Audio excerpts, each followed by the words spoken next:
Hello and welcome back, most illustrious members of the Detail. I'm your host D, also known as MTF Doom. Also today, since we're on MTGO, why not? Also known as DKing. We're here today with our first ever true Penny Dreadful video. I did the intro yesterday. This is the format. This is what it looks like. This is what peak performance looks like, and I hope you enjoy.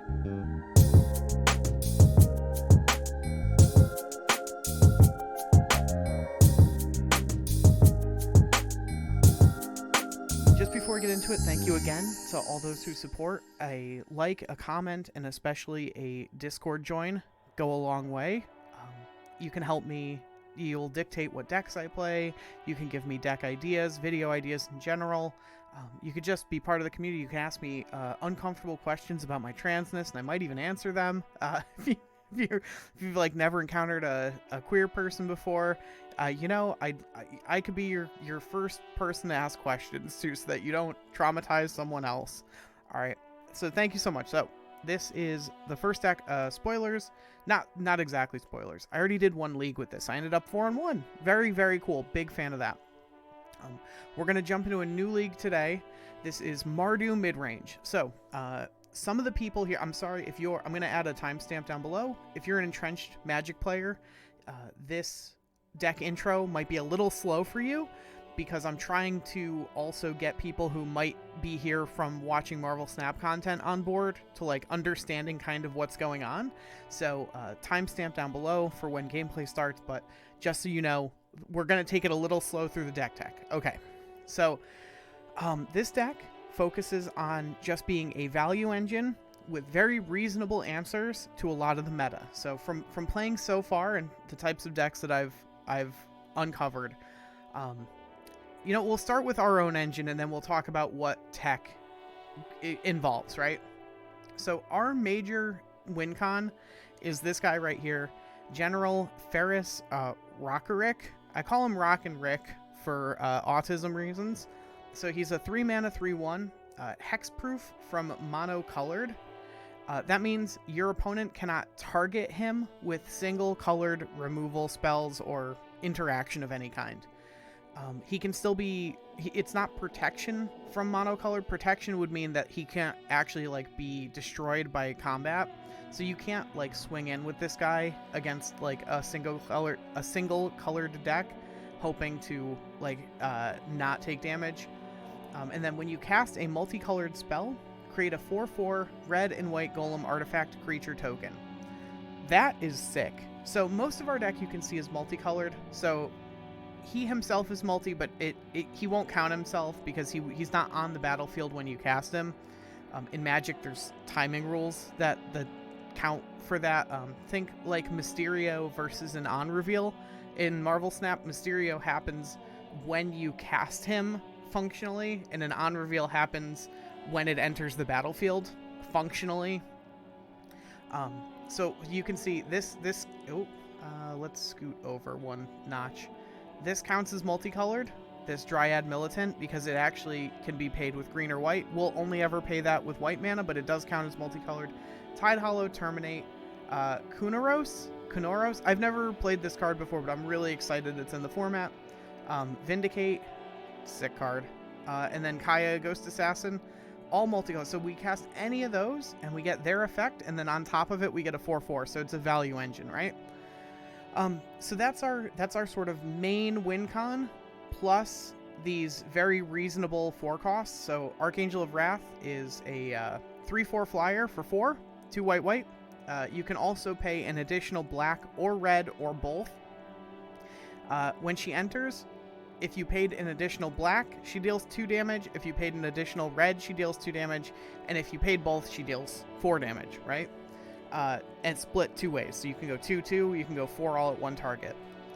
Also of note, she has lifelink herself, so that damage will gain you life back. So it's a good way to stem like the bleeding. If you get to 4 or 5 mana and you just need to like ping something out and stabilize, this can very often do it.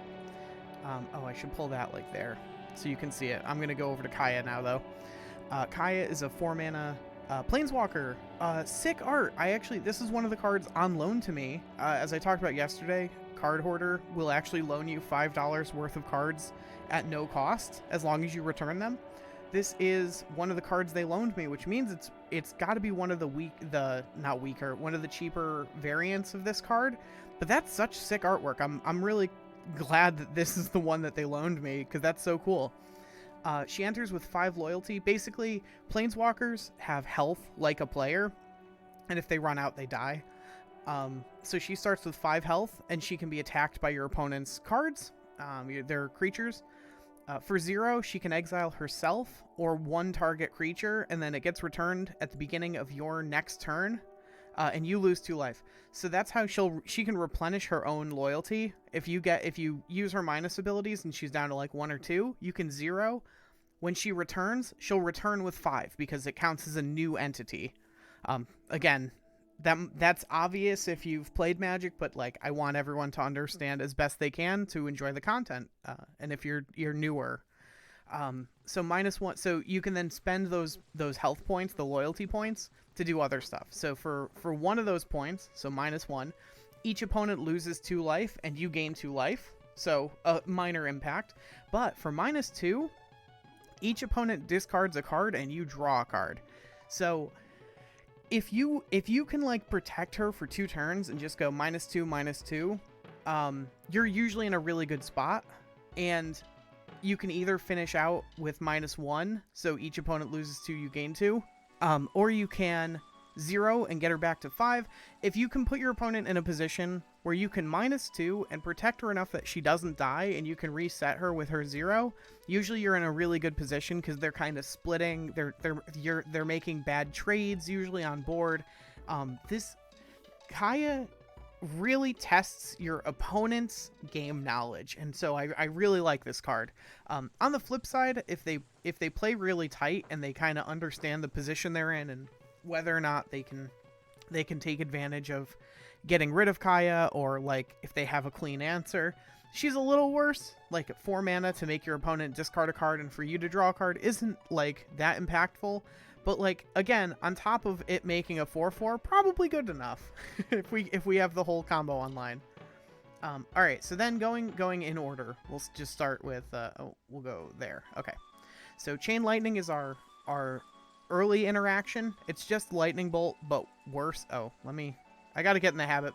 I mentioned this in Discord, but I looked into it and there's not a better answer. My Streamlabs does not record just Magic Online like as a window. It only records my full monitor or nothing. Like it'll just be a black screen if I try to get it to capture MTG Online. So that's why it's cropped kind of weird. It's just the best I have, and I apologize for that.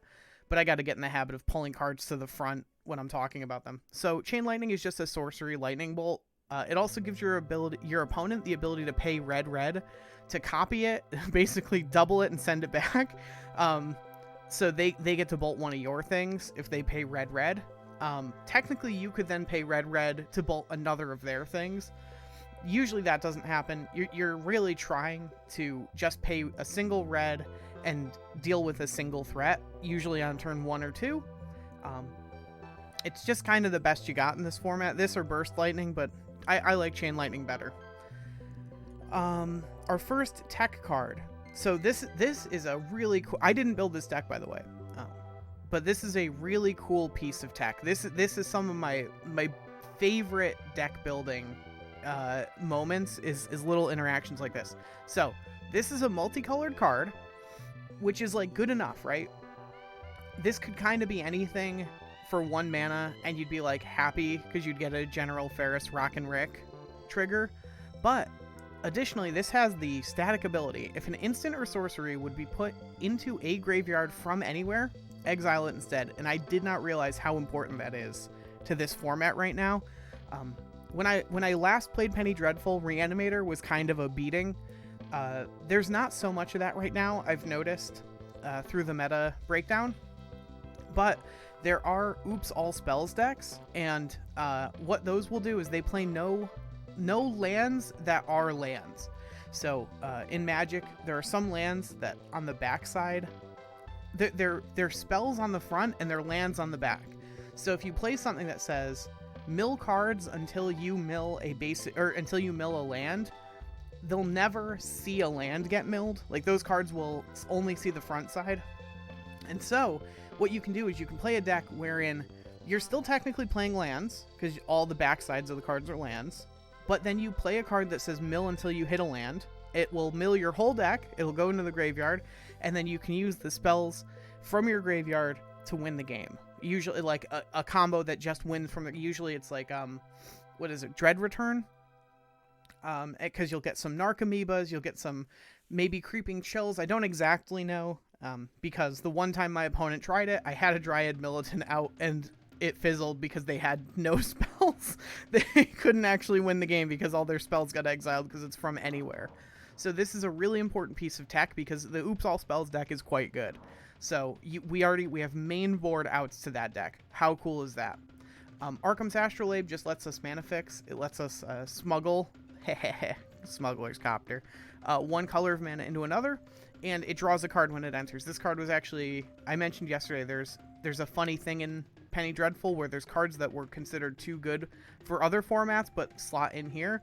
This is one of them. This was banned out of Modern for just being too good of a consistency enabler, and we get to play with it here, and it is really good. Turn 1 Astrolabe means you have access to all 3 colors of your mana. It means that your battlefield forges... I'm not going over there. We have lands that produce colorless mana for free, and then colored mana for pain. And we can smuggle that into colored mana for free through Astrolabe, and it just draws you a card. So, you know, even in the late game, it's like a reasonable draw because it's just a redraw. You know, you're at like 5-6 mana, you're like, I really need some action. This is just free. You know, okay, you now have 4 mana to work with instead of 5, but you know, you didn't just have a dead draw. Tidehollow Sculler. You know, we'll start bottom and go up. That's a better plan, D. Come on, get with the program. Smuggler's Copter. Another card. I don't know if this is still... Was it banned in Standard? I forget. But this card was, again, considered way too good. This card was considered just far too good. 2 mana, 3/3 flyer, that when it attacks or blocks, you may draw a card. If you do, discard a card. Crew 1. So what that means is, as sort of an additional cost, if you want to make this a creature for the turn, you have to tap a creature that has 1 or more power, or some amount of total creatures that have 1 or more power.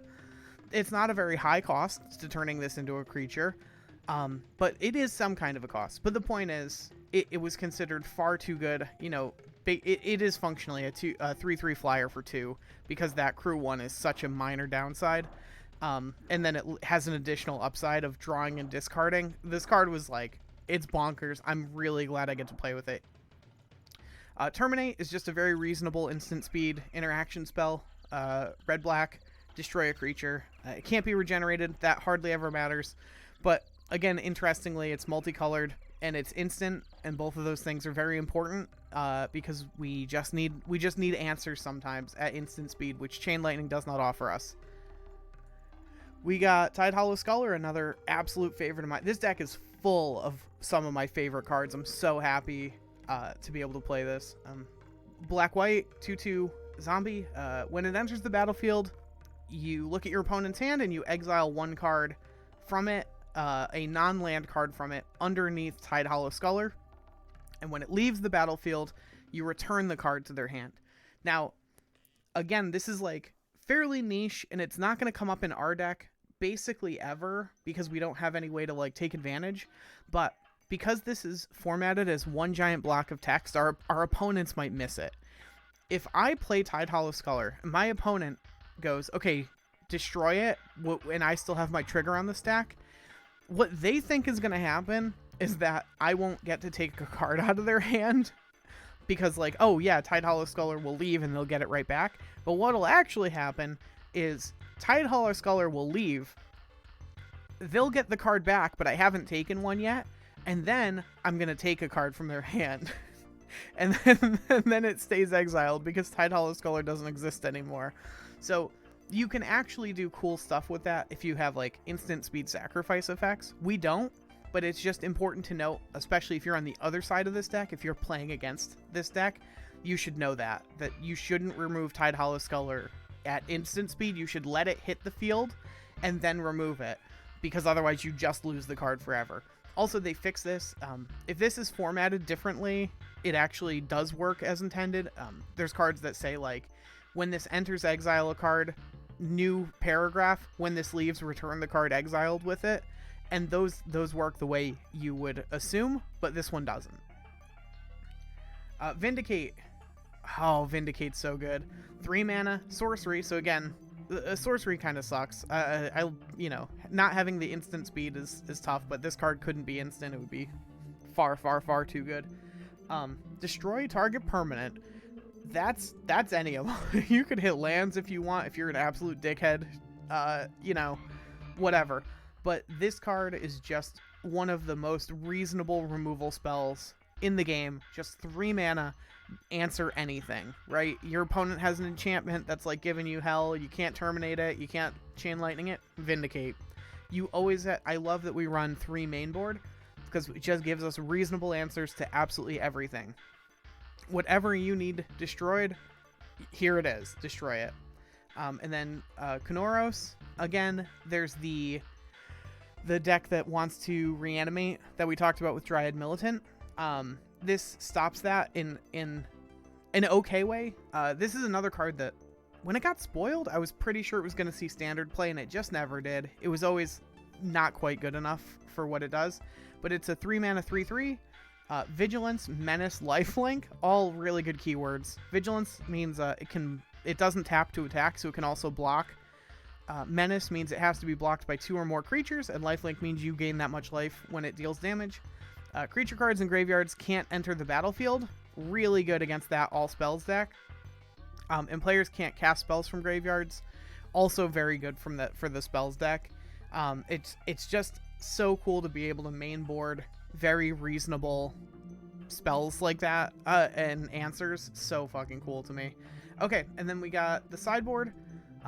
Painful Truths just is draw 3 in our deck. It's draw X, where X is draw X and lose X life, where X is the number of colors of mana spent to cast it. So it costs 3, which means we're gonna always pay black, but sometimes, well, in our deck we're also always gonna pay white and red, and so it's just draw 3, lose 3. Fine draw spell. And, you know, if we're jonesing for more value in a certain matchup, we'll bring that in. Duress. Just, they reveal their hand, you choose a non-creature. Again, if they're playing the all spells deck, or there's also a creatureless control deck that's playing Seasons Past, that's like just trying to get value out of like like they're blanking your removal spells. It's a really cool deck, and it puts up pretty good numbers. So Duress like interacts favorably with that.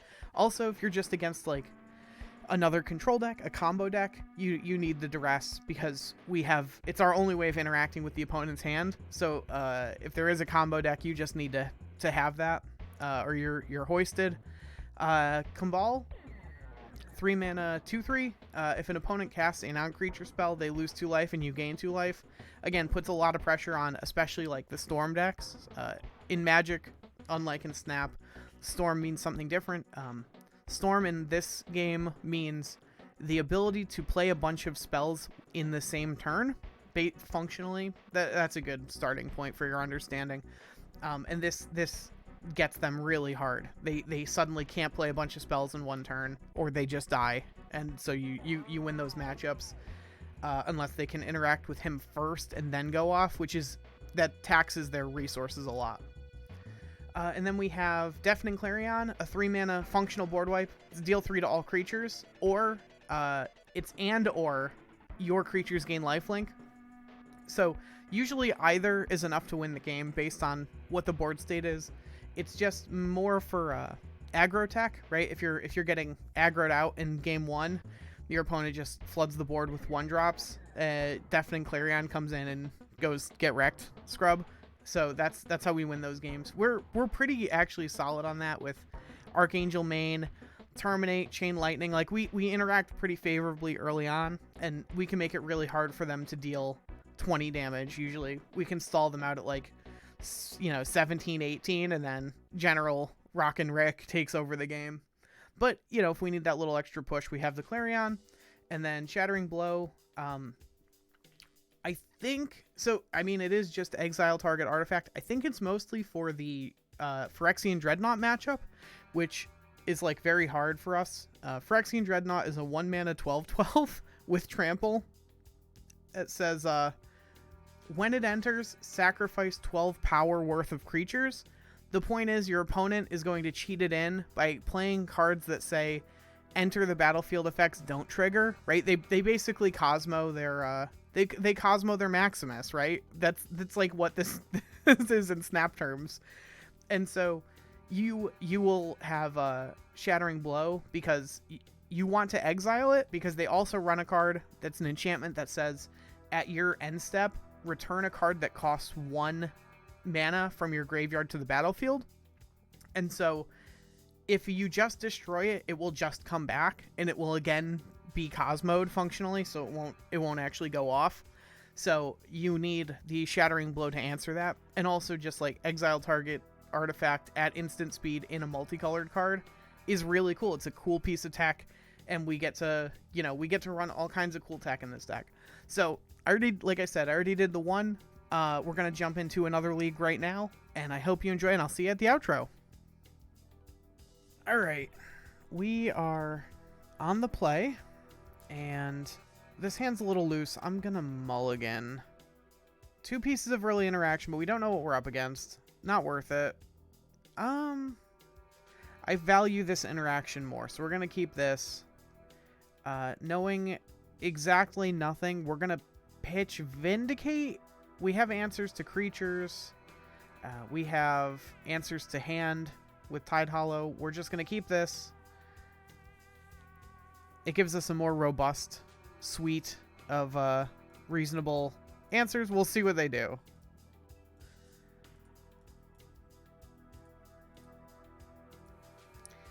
Raven's Crime. Okay, so they're also forcing us to mulligan a little lower. Let's assume, say, for example, assume they're probably not going to play that many creatures. We'll see if that's true or not in a second, because we're going to check their hand.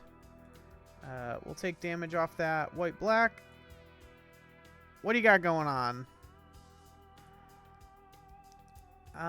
Okay. Target opponent discards a card, and then they lose 3. Archfiend's Vessel discards a card. Okay, so it's a rack style deck. Target opponent discards a card.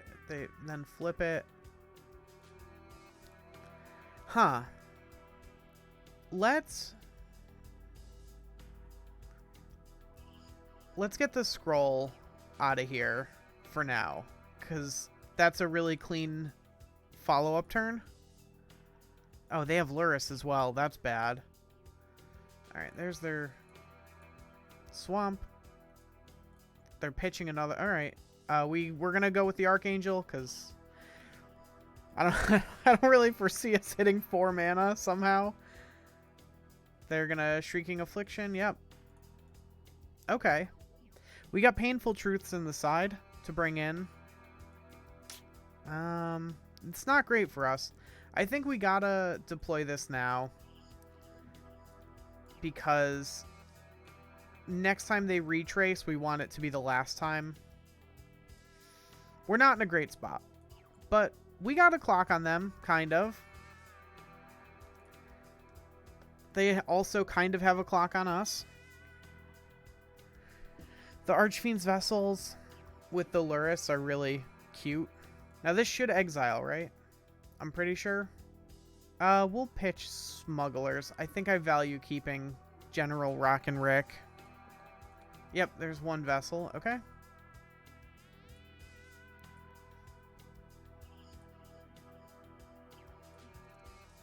Yep. Ding. Oh no, we can't cast Astrolabe. That's not great. Alright, let's go in with Tide Hollow. And that's it. Things aren't looking great. I will freely admit that to be the case. Okay, I mean, we'll pitch just the Astrolabe. We got lucky there. That's funny.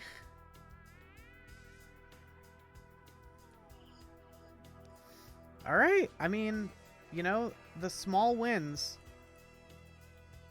Oh, what am I doing? Undo that.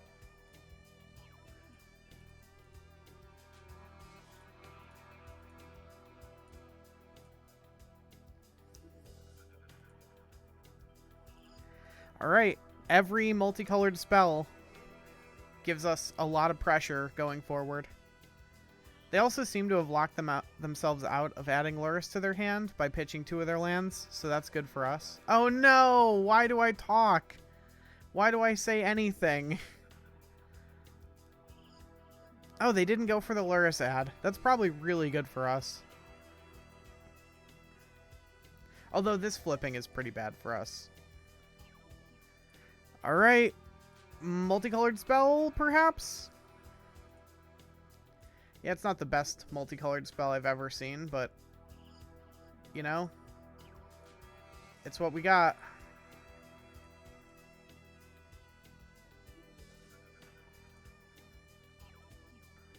Oh, they don't have anything left in their hand. Alright, I mean, we'll start with that.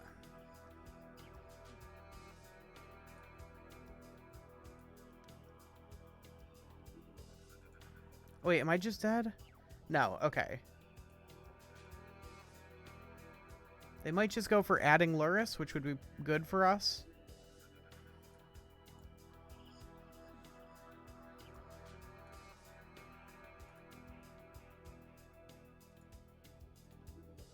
Huh. Oh, that's when they're doing it. Okay, yeah, that's fine. Sure. And now, each opponent's upkeep, they lose 1 life for each card fewer than 3. Okay, sure. I mean, we're not in a great spot. Because they just double block. Like, here, doesn't matter. They take nothing. They stay at 12. And then I die. Yep. Okay. Cool. Cool. Alright. That being said, combo coming in. Probably Wrath coming out. I don't foresee us getting that close. Getting that much mana. Smugglers, probably not good enough. Do I want a Painful Truths? I'm not sure. Obviously, the card draw is good and serves kind of double duty, but I don't know if it's good enough. Oh, you know what's not good enough? Probably Vindicate. Probably too slow. And then we can add in some of the Truths and some of the Duresses to maybe slow them down. Yeah, I like that. I like that. We kind of know Duress has enough good hits.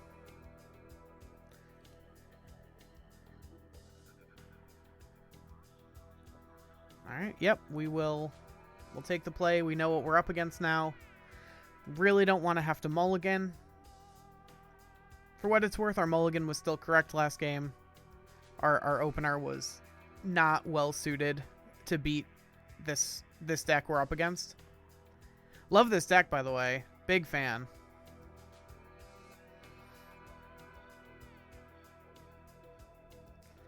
They are in the tank.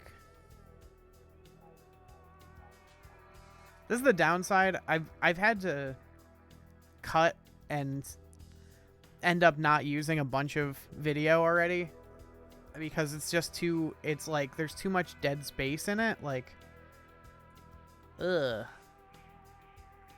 All right, so they oh, they don't pick yet. So I have to mulligan this? I have to. This is fine. We can keep this.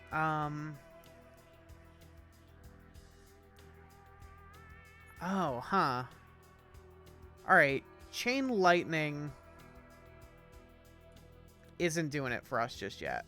Alright, we go Snow Covered, Astrolabe. Happy about that. I mean, pretty happy with a militant as well, I think.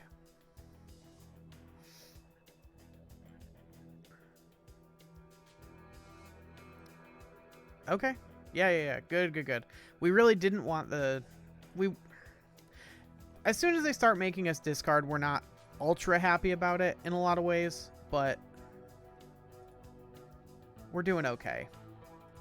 We're going to cast that using white off of that. Stop them from Ravens criming us multiple times, at the very least. And we did it in that order because we're going to Chapel next turn, which will enter untapped. Sure, totally fine. That's... Oh, I guess they don't have a good answer to General Rock and Rick. That's probably why. Yeah, alright. Cool. I mean, I'm happy with all this so far. We got the Chapel. Rick reporting for duty. They probably don't have a clean answer to this, and even if they make us discard this turn, it'll probably be Caves first, so we can play Kanoros.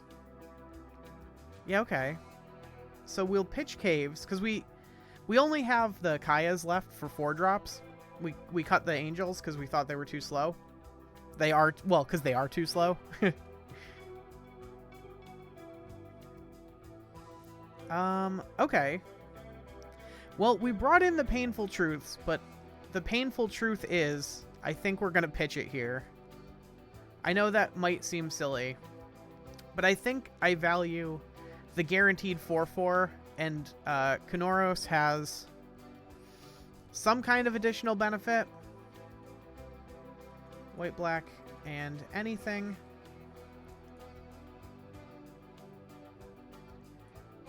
You know. And we'll just play that. I know we can kind of fake them out and make them think they have to make us discard, but I don't know that I value that highly. I think I value having the 4th land on the field, such that if we do draw Kaya, we can actually play her. They've added their Lurrus to hand, and there's the Shrieking Affliction, but altogether not that big a problem considering Kanoros is gonna, you know, keep our life at a healthy total, hopefully. I don't think they're actually allowed to cast this Haunt, but I'm worried enough about it that I'm gonna play that out so I don't have to discard it. I think this should stop it, but I don't really know the interaction. Nobody plays Haunt cards, so like I'm not up to date on my rulings.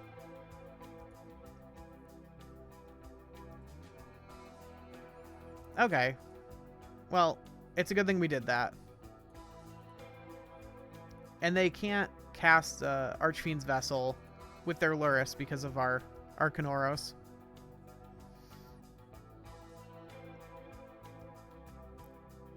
Yep.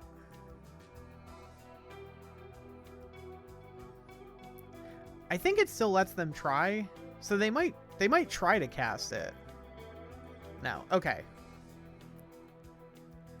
Do we offer the trade? Probably.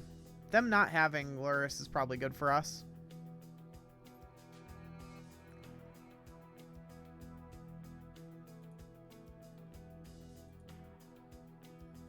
Yep, you got to put it on the stack, buddy. See, this is what I mean with the dead space. There's like, just gonna wait for my opponent to realize they got to put that on the stack. In the meantime, how's everyone doing today? My opponent just took 5 minutes to put a single trigger on the stack. Okay, we are back. We're back. My opponent they confirmed they did have to run and go AFK, but their trigger's on the stack. We took the damage. We're gonna swing in. We are gonna offer the trade. If they want to lose both for what? I mean, they'd get either of these in the trade. They don't want to though, right? They're just not gonna. And then post-combat, we'll make another 4/4. Check their hand. I don't think we know what's in it. Just a land. Okay.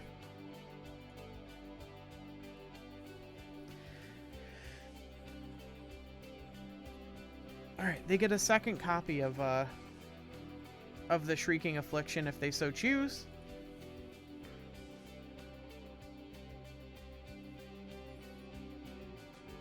But they still can't, you know, they still can't Archfiend's Vessel in on Luris. And we are starting to amass, you know, a bit of pressure. A bit of the pressure going on. They're probably going to do the same thing on my draw step, force me to discard.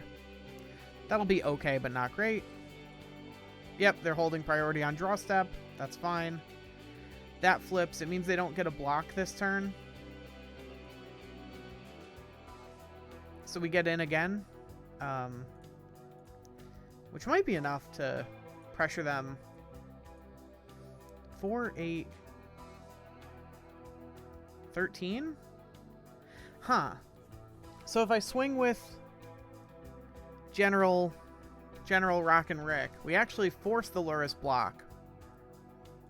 I don't think they have another way of getting this vessel back. Yeah, I'm okay with that.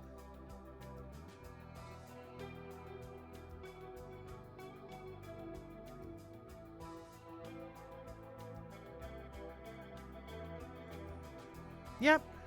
Totally fine. They gotta have something pretty good off the top here.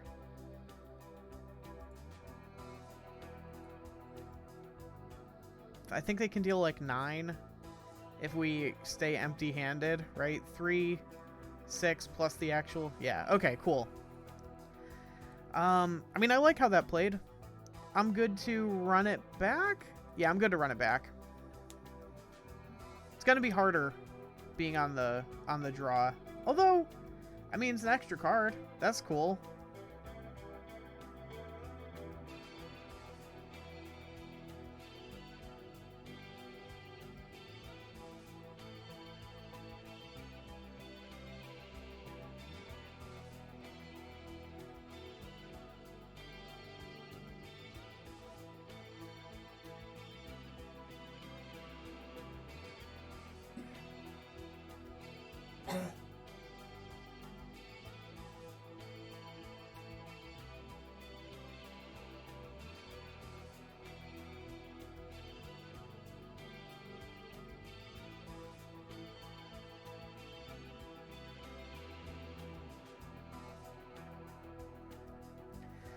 Alright.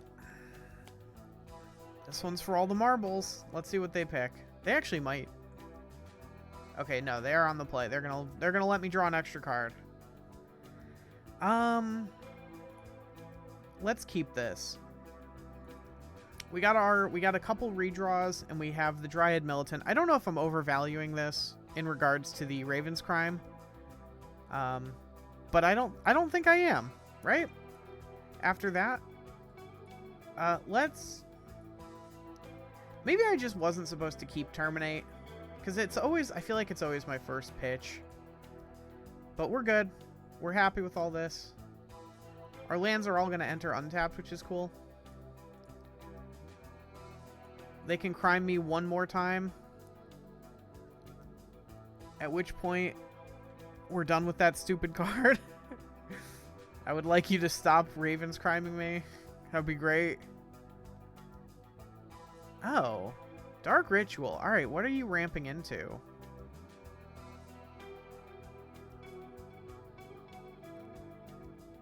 Wow. They really don't like that. Are they also going to pitch a land to crime me again? Okay, Affliction.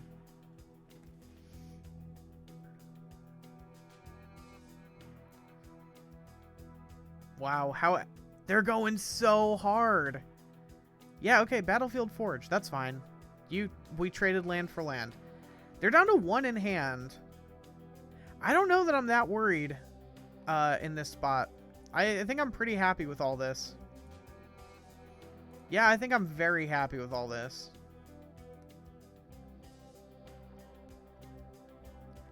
Next turn, we'll Painful Truths. That's that's gonna be very painful for them. Like, even if they make us double discard, I think we just go, like... Our first discard of this turn is gonna be Snow-Covered Swamp. because there's just such a decent chance that we're gonna draw a land off the truths. And if they make us discard again, it'll be Kaya, but we don't have to make that choice, so we're totally happy with all this. Damn. Yeah, this was tough for our opponent. Tough running.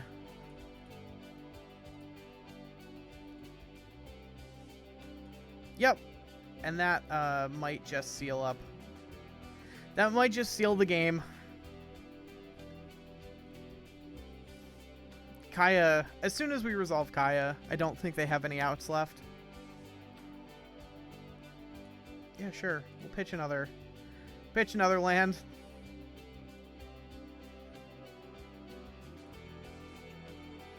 They had us a little worried in the first half, not gonna lie. But I don't know that they... I don't think they gotten out here. Alright, look at me. I'm the discard deck now. Yep.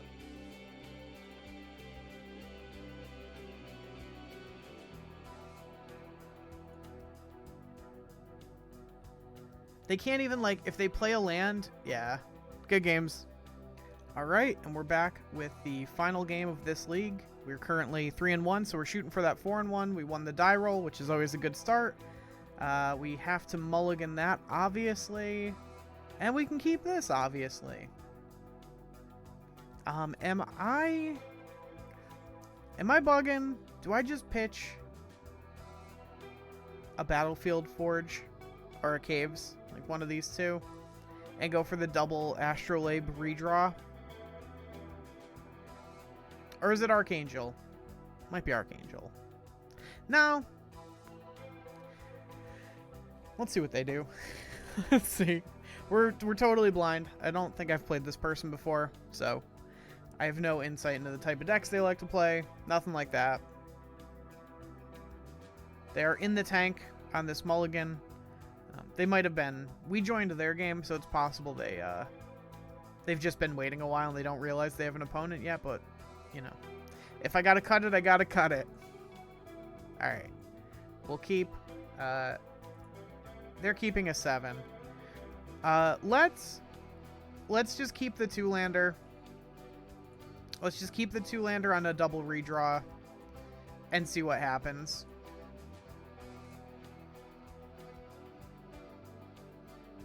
I mean, that's a good start. That is a good start.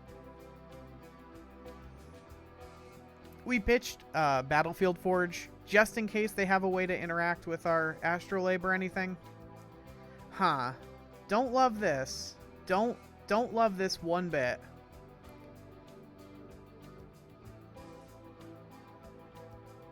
Okay.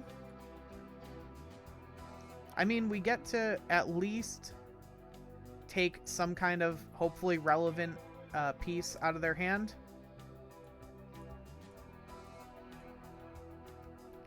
Let's see what they're doing. I have a sneaking suspicion I know kind of what they're doing.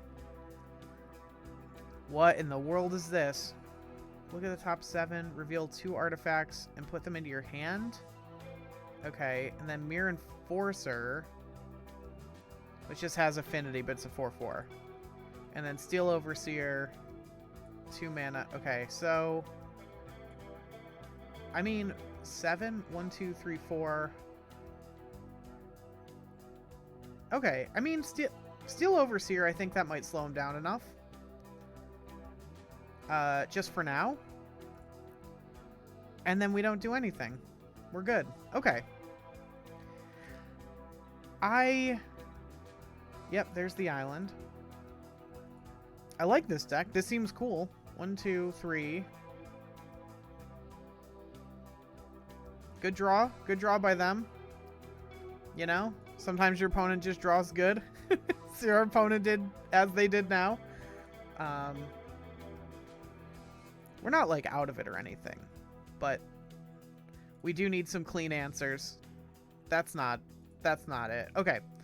We'll start with Astrolabe number 1. Okay. I would like Astrolabe number 2. Thank you.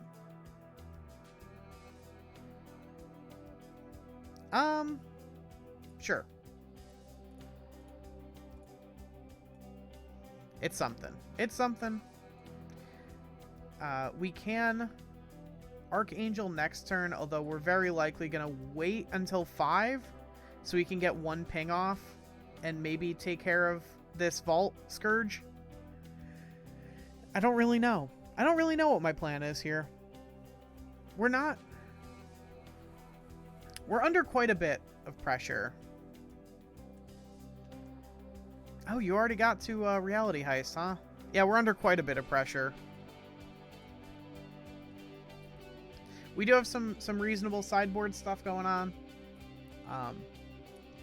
To note, had we had a Deafening Clarion here, we oh, okay.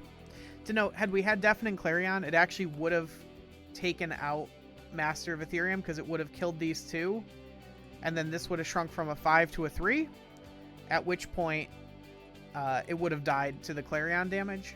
So we're probably going to bring Clarion in, even though it doesn't always kill Master and it doesn't kill Mirror Enforcer. So now we have to play the Angel. I don't know if it's even worth playing the Angel, right? I mean, we can chump. What's under here? Oh, the Steel Overseer. Okay. I mean, maybe it's worth it. Gives us a chump. Gives us another turn. Maybe if we Vindicate the Master, we have a chance. Something. I mean, we can chump Master with like a Dryad Militant and eat something else with Archangel.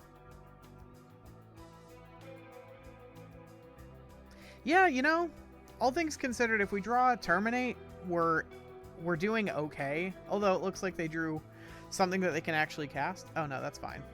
That's not... Wait, what? Where'd that come from? I thought their last... Oh, they played the Mistveil Bridge. Okay. I thought their last card was Mistveil. That's fine.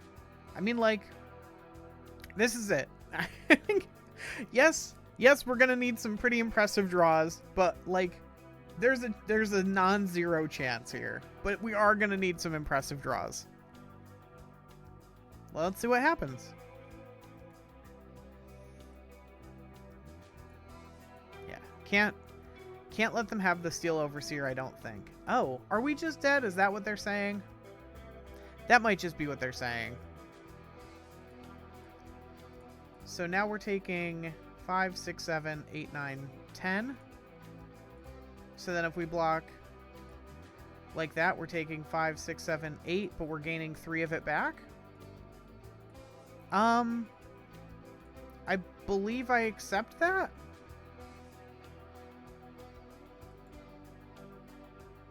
Yeah, they can't move. Oh, wait. No, because even if they sacrifice this, they're only putting 1... Oh, no. They had it in a really weird roundabout way. Okay. Yeah, you got it. Alright, I understand now. Alright, we got the Shattering Blows. We got the Deafening Clarions. I think we like the Vindicates as well. I think we like Dryad Militants less. I think we like the Archangels less, though it might have maybe got us 1 turn there. And how do we feel about the Copters? I'm not... I feel like when you cut the Militants, you're not on board with the Copters. So let's try it like this. We've got 1,000,001 pieces of interaction. We just got to try to stop them snowballing. We'll see how that plan goes. All right. Opponent tanked really hard in the sideboarding. Gonna cut that. Cut that. Oh, no. I don't think we can keep that. Don't like that, but I don't think we can keep it. All right. We got the Clarion. We got 1 redraw. We got a Vindicate. I think we'll keep this, and I think Kaya's a little loose, so we'll start off like this.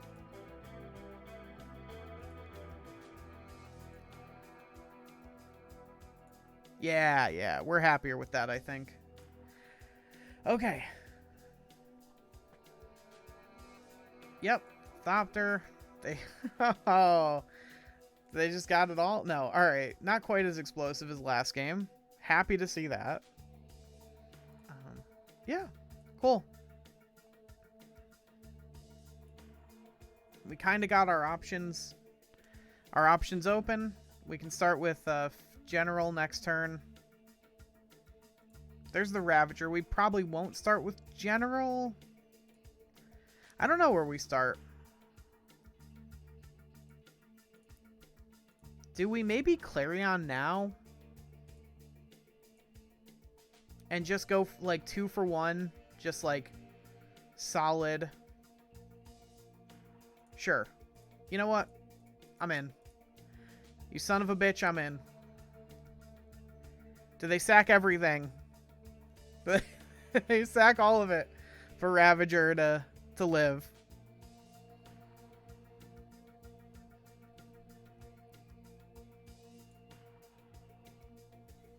They're seemingly thinking about it, which worries me. No, actually, we're happy if they do that, because then we just vindicate whatever's left.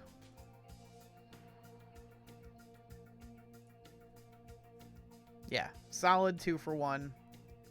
We take those. It's just our best option right now. Lowers their count by 2, which might be relevant. Is likely relevant, in fact. I only have one source. Oh, okay, what's this? Forging the Anchor. Top 5, reveal any number of artifacts. Jesus Christ. Reveal any number of artifacts? That seems too good. So 3 mana, is it going to be a draw 5?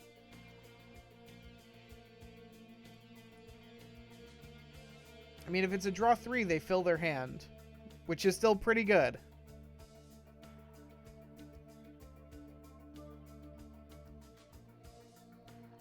We're probably priced into General Rokiric this turn. We'll see what they get. If there's something we must answer, we can Tide Hollow, but I think I really want a General this turn, and we hope to see a land. Yeah, they hit all 3. Ugh. Well, seemingly they can't do anything else for this turn, but a 3 mana draw 3 is pretty good.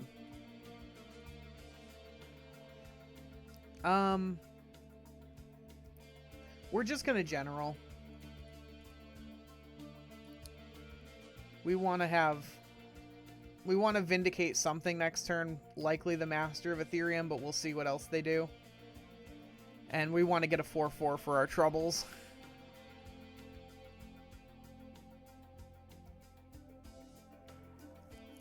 And if we get a land, and we can interact favorably with their hand with Tide Hollow, and then vindicate and get 2 4/4s, I think we're back in it, kind of. This is a really hard matchup, huh? But also our deck is stacked with answers. Like, we still have all 3 of the Exile artifact instant speeds that are going to make 4/4s for us.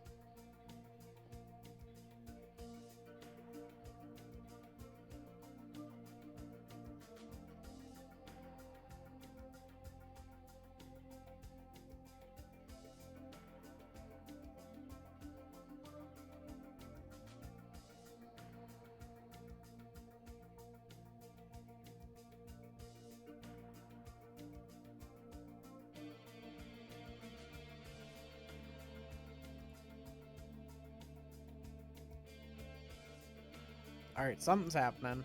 No, maybe not. No, okay.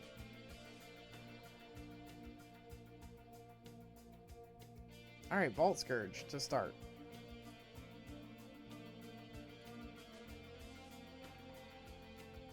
What else you got? Is it just Master? I think that would be really good for us, because Master of Ethereum gets answered very cleanly with Vindicate. And they might think it's safe. Another Vault Scourge. Fine. Totally fine. It's not going to be Master of Ethereum now. Alright. I mean,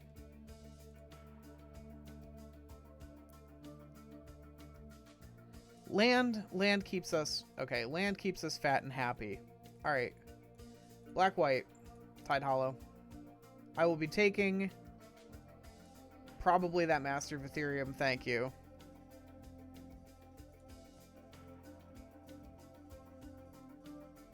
Oh, they got 2. Also, these are going to be free, right? 1, 2, 3, 4, 5, 6, yeah. Okay, so 1 Master to hand. Or 1 Master out of hand. And then... Funny enough... I think I might just cast the other... General, just to make it a 4/4. It's just a 3-mana 4/4. But we'll take it. We'll keep this one, sure. We want to hold the Vindicate. This gives us an okay block on the Enforcer because they're gonna cast the Master plus double Sojourner Companion like every day of the week, right? Yep. 7, it's going to be up to a 9/9. Oh, yeah. I don't even think that cost them anything. Yeah, they didn't need to float the man. All right. Yep. They got 1 left in hand that we don't know about.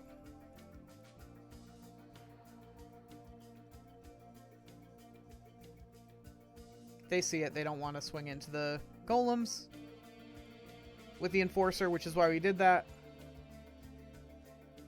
Because we wouldn't have been able to make a clean 1-for-1 otherwise. Okay. They're going to go for it. And their mana floated out, so... I mean, I think we're safe to just trade one of our tokens for one of their cards, right? We'll see. I feel pretty safe about it, but the fuck do I know? Alright, cool. And then we got... I mean, that's pretty good. So we'll start with that.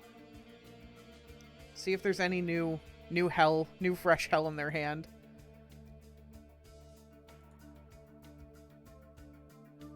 Oh! Okay. Nope. Nope. What am I doing? Black. White. Anything. Cast Vindicate on that.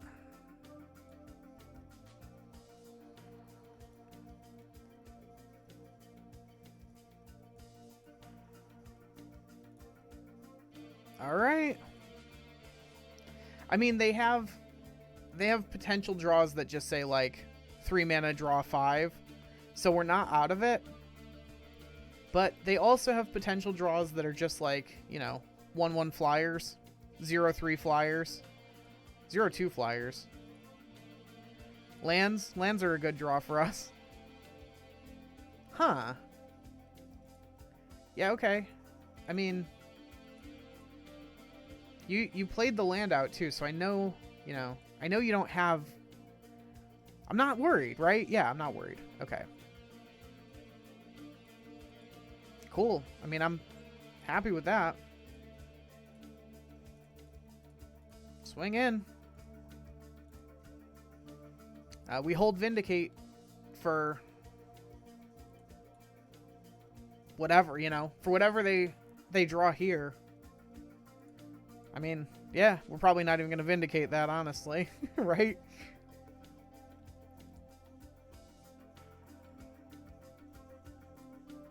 Ooh.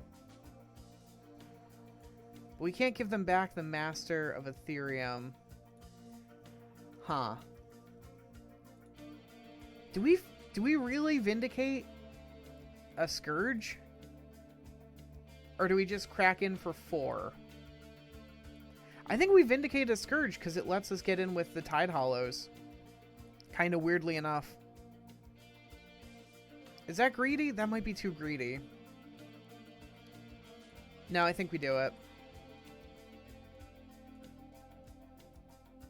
It gives us a 4/4. It lets us get in with the Tide Hollows. Yeah, okay. I mean, if your opponent concedes off the back of it, I think it's the play. We're happy with what happened there. We're going to run it back. We're going to need another bit of luck and our opponent drawing just a little bit poorly, but we have a chance. But we're going to have to fight for our lives here.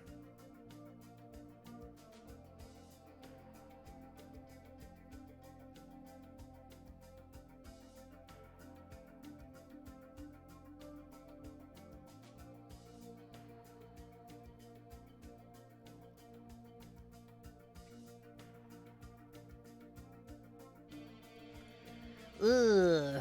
Alright, well, we can't keep that.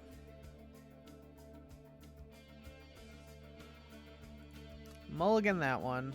Oh, we can't keep this either. They also mulligan to 5, though.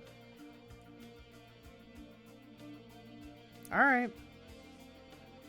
I mean, it's obviously, right, it's, we gotta keep this, I think. And it's going to be the double Vindicate. And we're going to just rely on the fact that we're both at 5, and we can just take their first 3 threats and just out of the game. Yep, I mean, pretty happy with that. Alright. I mean, this is the type of setup you want for a Kaya. Just like get rid of 3 things and then land a Kaya. That's, you know, we're getting there. Moving swiftly towards our goal. One more land and we're extremely in this. Wow, triple tree.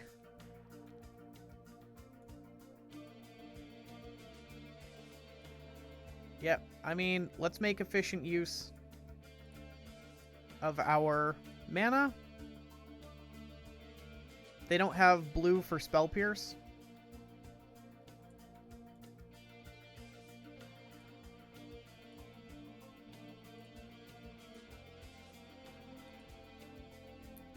Land? Alright, I mean, we got another chance. We got another bite at a land next turn on our draw step. I think we're doing okay. Yeah.